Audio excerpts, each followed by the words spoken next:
એક બાજુ બનાસકાંઠા જિલ્લાનું વિભાજન થતાં કહી ખુશી કહી ગમના દ્રશ્યો જોવા મળી રહ્યા છે, ત્યારે બીજી બાજુ સોશિયલ મીડિયામાં પાલનપુરની કલેક્ટર સહિતની કચેરીઓ જગાણા ખસેડવાની વાતો વહેતી થઈ છે। ત્યારે આજે જિલ્લા કલેક્ટરે ભારપૂર્વક સ્પષ્ટતા કરાવતા જણાવ્યું હતું કે કલેક્ટર કચેરી અન્યત્ર ખસેડવાની કોઈ હિલચાલ ચાલી રહી નથી।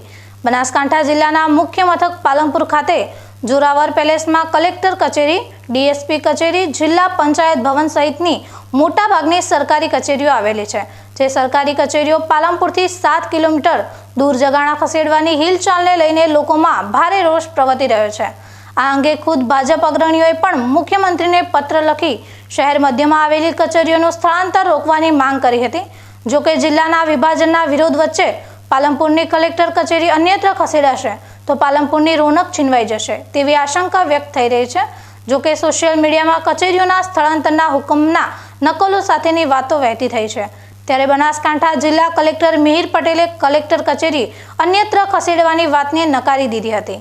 તેઓએ ભારપૂર્વક જણાવ્યું હતું કે હાલમાં કલેક્ટર કચેરી ખસેડવાની કોઈ હિલચાલ ચાલી રહી નથી।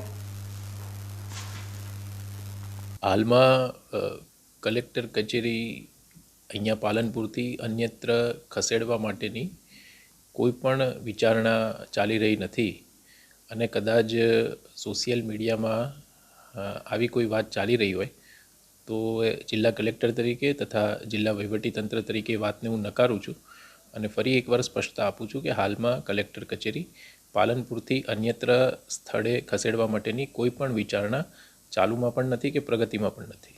રાજ્ય સરકાર મેં જેમ આપને કીધું એમ કે હાલમાં કલેક્ટર કચેરી પાલનપુરથી અન્ય સ્થળે ખસેડવા માટેની કોઈ પણ કાર્યવિધિ પ્રગતિમાં નથી કે વિચારણા હેઠળ નથી।